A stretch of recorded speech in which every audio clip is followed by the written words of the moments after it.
Stirring the coffee with chopsticks using the vortex method, the only true way to optimize the taste of your coffee at the molecular level.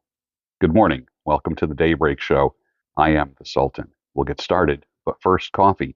It's actually red cedar coffee from Berea, Ohio. Whole bean. Showed up in my mailbox yesterday. I don't know exactly who sent it to me, all but because I have people sending me coffee all the time. I have an idea who sent it to me, but that will be confirmed soon. Nice. It really is. I made it in a percolator today, and that cup is not going to make it through the whole show. I'm going to end up having 2 cups. It is so good. So that's what's happening here. I'm just learning how to use the equipment, and my first take, the audio did not take.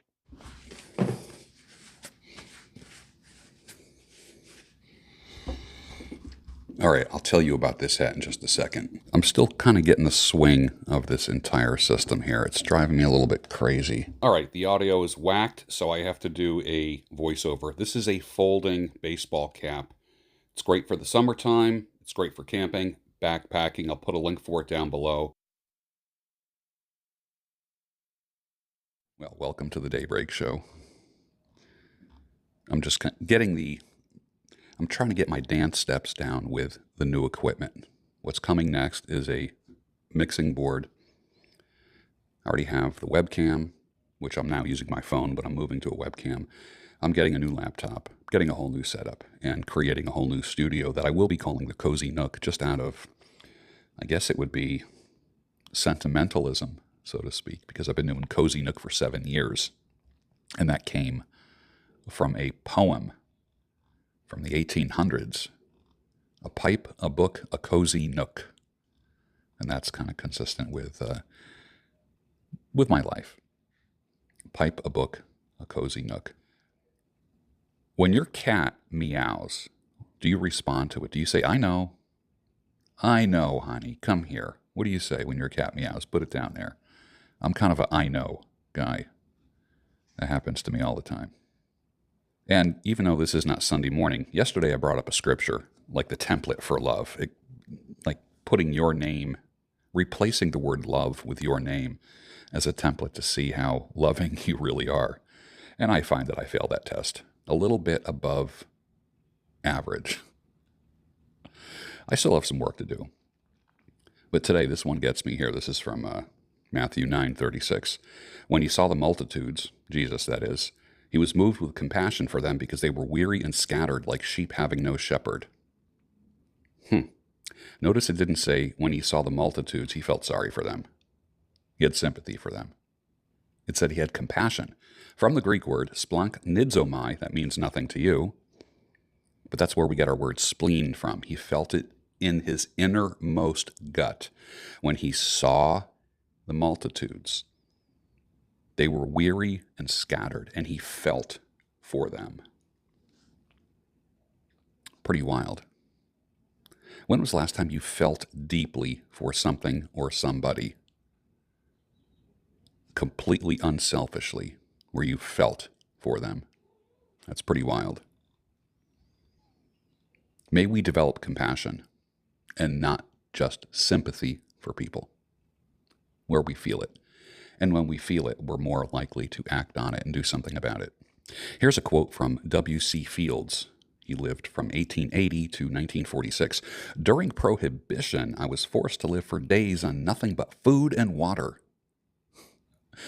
Very well-known alcohol abuser talking about food and water. Ooh, like, food and water. That's funny.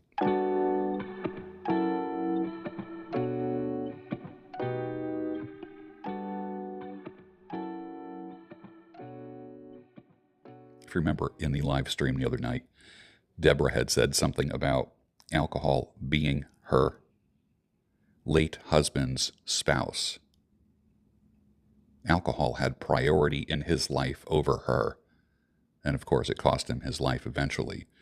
But the exact words that she used were, alcohol was his spouse.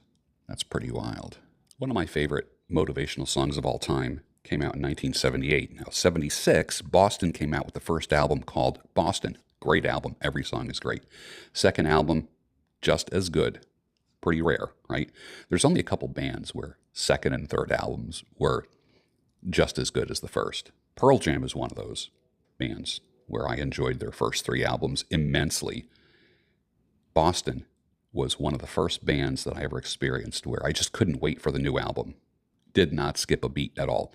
But the album is called Don't Look Back, and the title song, Don't Look Back, is a motivational speech.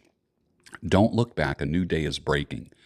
It's been too long since I felt this way. I don't mind where I get taken. The road is calling. Today is the day.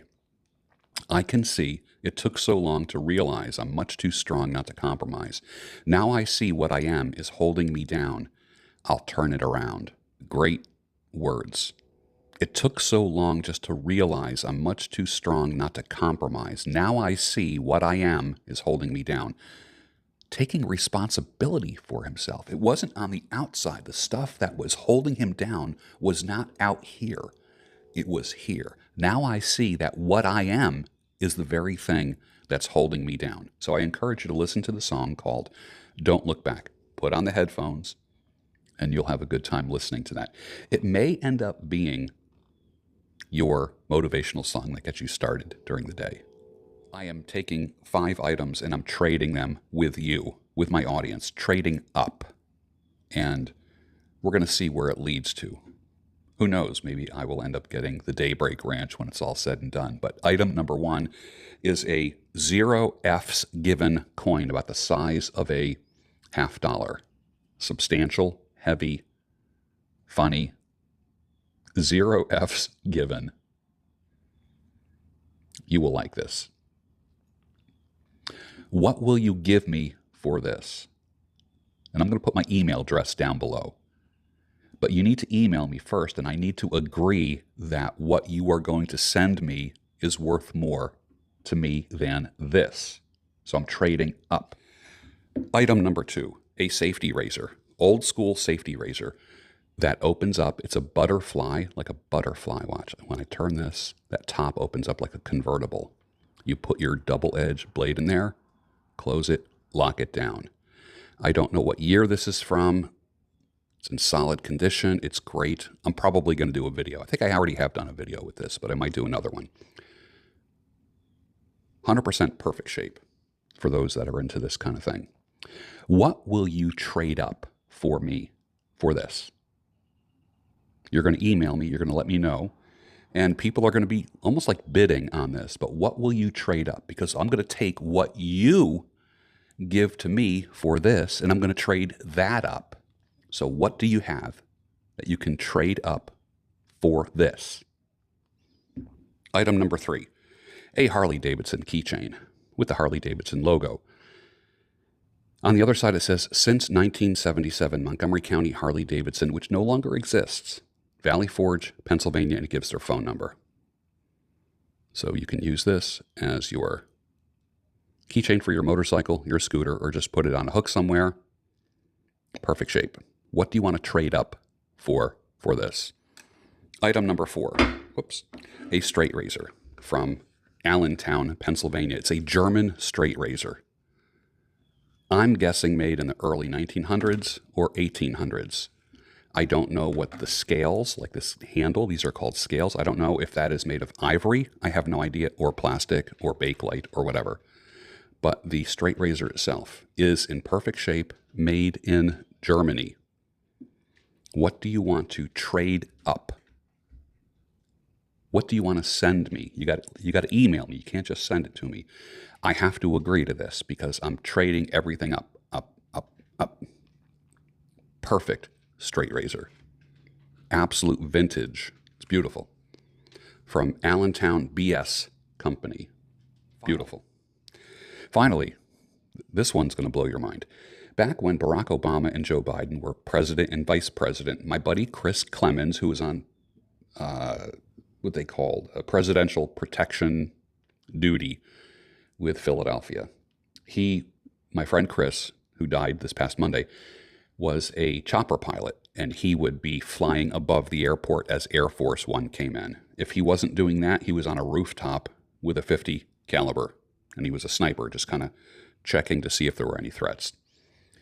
One time he was going, you know that dark green helicopter? I don't even know what that's called. That the president, that lands on the White House lawn, that kind of thing. Apparently all of these items have multiple things in them for the president and vice president. One of those things that they have was a pair of cufflinks. These are Vice President Biden cufflinks that the pilot gave to my friend Chris, who is also a pilot. These are Joe Biden, Vice President Joe Biden cufflinks. Absolutely verified. What do you want to trade up for these? And they come in the approved case, and they've never even been taken out of here. What do you want to trade up for? So there's 5 items that you can trade up for. That should be interesting. We'll see where this goes. And I'm looking to work my way up to the Daybreak Ranch somehow, some way. Make sure to listen to yesterday's Daybreak show on Most Women Will Flake on You and learn how to deal with it. 80% of the women that you meet in life will flake on you. Keep that in mind. Every separated woman I ever had a relationship with, like when you meet someone and they're separated, they all say, I haven't had sex in 6 years. I've been sleeping in the guest room for 6 years, or he's been sleeping in the, and I'm like, okay, I can write your story for you. I can tell you what you're about to say to me in the next 20 minutes. So you're going to give me the most crazy sex in the world. That's what's going to happen. Now you're talking to a man here. Listen, I'm a Christian guy. I'm not elevating infidelity. I'm not elevating fornication, and I'm not glorifying a open, free, wild sexual life and spreading your seed everywhere. I'm telling you how I lived once and I no longer live that way. So I'm not going to use euphemisms. I'm going to give it to you straight. And I'm not going to use scientific jargon either, or research studies, or studies have shown.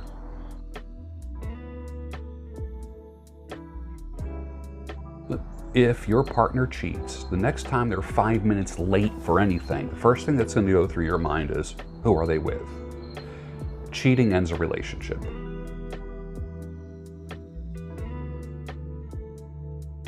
I'll never forget a time when I said to a woman, we're going to get together. What are we going to do tonight? She said. I said, well, I think we're going to go out to dinner and then maybe have a little fun after. It's been a stressful week, I said. And then she said to me, she goes, yeah, I really need some dick. And then she paused and said, your dick.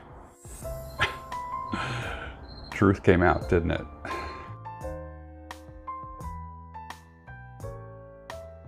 So why do people cheat?